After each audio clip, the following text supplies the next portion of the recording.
I think maybe we can. Since we do want to talk about sacred, let's shift gears and talk a Yeah. little bit. Since you did mention relevance realization, and that's something that interests me. So I would like to hear a little bit about your vision of how relevance realization connects to the notion of the sacred space, or even sacred objects, or the sacred in general. Yeah. Okay. So I mean, a couple of caveats. I mean, every academic says this. I mean, this is complex, but I'm not trying to divert you from possible criticism, but this is very much still a work in progress. This is all I think of. All of my work, all of my scientific work, all of my existential practices, all of my sapiential endeavors are all pointed towards getting this. Okay. If you want to put it that way. So, right? Because I think the ability, what we were talking about, we were disagreeing in some ways, agreeing in others, getting back to an enacted sacredness is ultimately the solution to the meaning crisis. Right. Everything else I was talking about solving the historical things, affording people anagoge, affording them self-transcendence, wisdom, compassion, all of that. A way of putting that in a sentence is, okay, can we today give people this, right? The sacred. So how do I think this connects to relevance realization? I think it connects in some very fundamental ways. First of all, when I say relevance realization, the way I was talking about it, right, it's not only evolving, it's deeply involving.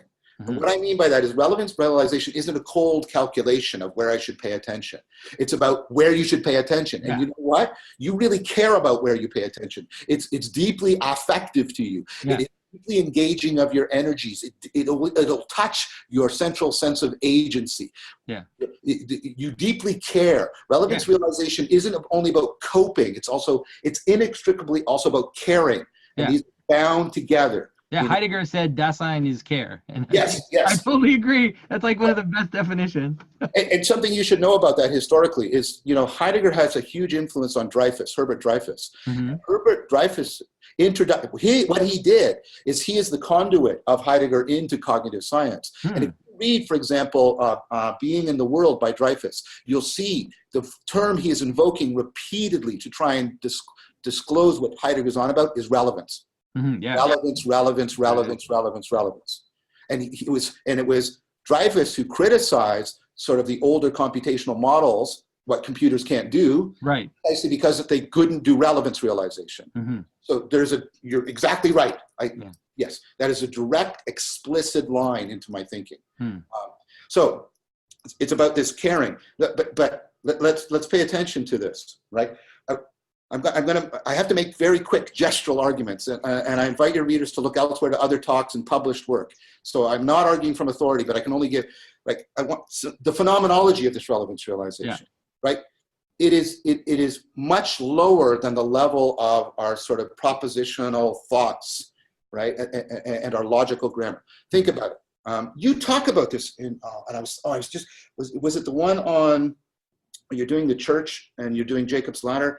Sacred space in secular terms, And you talk about this, and you even you indicate how there's sort of a preconceptual element to this, because you talk about this, the finger pointing, yes, right. So think about demonstrative reference. Demonstrative reference, right? Any attempt to categorize things presupposes demonstrative reference. If I'm going to say, here, I'm going to group these things together and say they're all cats. You know what I have to do first? I have to go this, this, and that's salience tagging.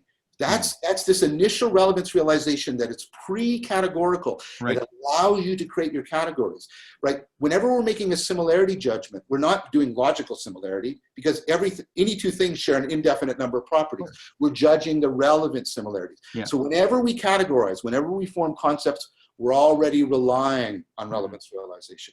Look, if I have the concept of glass, out of all of its properties, I select a subset, and they're not just some arbitrary feature list. It's how they gestalt together, how they right. So out of all of this, I select some features as relevant, how they're relevant to each other, how they're relevant to me. Representation, categorization, conceptualization depend on relevance realization. All your normative judgments depend on having meaningfully structured experience. I can't judge if something's true, good, or beautiful if it isn't meaningful to me in the first place, right? So all of this, what I'm trying to point to is, and so I mean this overlapping, but deeper than is meant in transpersonal psychology. Relevance realization is pre-egoic. You emerge out of it. But at the same time, right, the world as the combinatorial explosives, it is disclosed to you as an arena. The world so there's also all that post-egoic combinatorial explosive depth to reality that is also being disclosed. It's being realized in relevance. It's being put into a form that can couple to your emerging agency. So relevance realization, I try to use this term, it's transjective. It's not what the Romantics said. It's not some inner arbitrary thing that we paint on we express onto the empty canvas of the world. No. Neither is Lockrite. It's not something that the world just imposes on our blank slate of our mind. It's like, and this is what relevance realization says, it's a way in which the world and the mind are coupled together so that they are mutually self-disclosing. Mutual self-disclosure is love. Yeah, it's like a sexual relationship. It's the meaning of heaven and earth. In the Hebrew Bible, yes, exactly. So, and the idea is because it has these pre and post egoic elements to it, it is mysterious in Marcel's sense of the word. We can't ultimately frame it. No. Look, I can't make my relevance realization, I can't completely externalize it. I'm always framing. Exactly. Right? And so whenever I try to frame my framing, I realize, oh crap, I can't do it. It opens up. And whenever I'm framing the world, I realize, oh, there's a more encompassing, oh crap. It's bigger. Yeah, exactly. Mystery to mystery. Or as you know, I think of the verse in the Psalms I often use, the deep calls to deep, right? That's in the Psalms, right? And I think of that as so what relevance realization does is it couples these mysteries so they're resonating together in a way that co-creates our cognitive agency and a meaningful world to us. Now, here's the thing. Remember we talked about at the beginning, relevance realization is inherently self-correcting. Insight. And think about how insight is that flash and how meaningful insights are to us. Right? So one of the things that relevance realization is constituted to find an interest in, deeply care about, is relevance realization. Yeah, exactly. Right? One of the things we do is, and I mean this both in the sense of enhancing and celebrating, is we play with our capacity for relevance realization. Think about music. Music is pure, and think about how much we associate music with sacredness, because we're playing with this process, these coupling of these mysteries, the co-creation of our agency and the world, and the way in which music is kind of like, moments of insight that are being triggered. And it's like an ebb and flow. Like you move from insight towards question, towards insight, towards question. Totally. It's that evolving.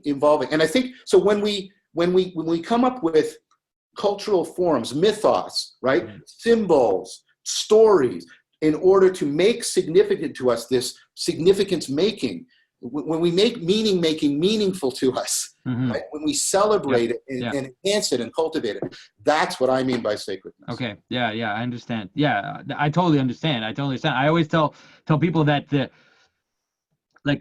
structure of the church, let's say that this concentric structure of the church with the Eucharist in the center, and and this kind of moving towards invisible mystery that's hidden in the host and everything, that what that's about is it's about getting you to participate in how the world works. Like it's not about that. It's about, it's like you said, it's about relevant realization. Like it's the sacred is about knowing what's sacred, or participating in what's sacred. It's the things which moves into it itself. And so it's not, when people kind of ask you like, what does it refer to ultimately? It's like it's in a way it is referring outwards towards certain signs and symbols, but in the end it's actually moving into itself. It's trying to move you into that very process of moving into something and moving into itself. And that's what I mean. I think the coupling, and that's where I like to use the term religio as one of the contending etymological bases of our word religion, because it means this binding, this coupling, this bonding together.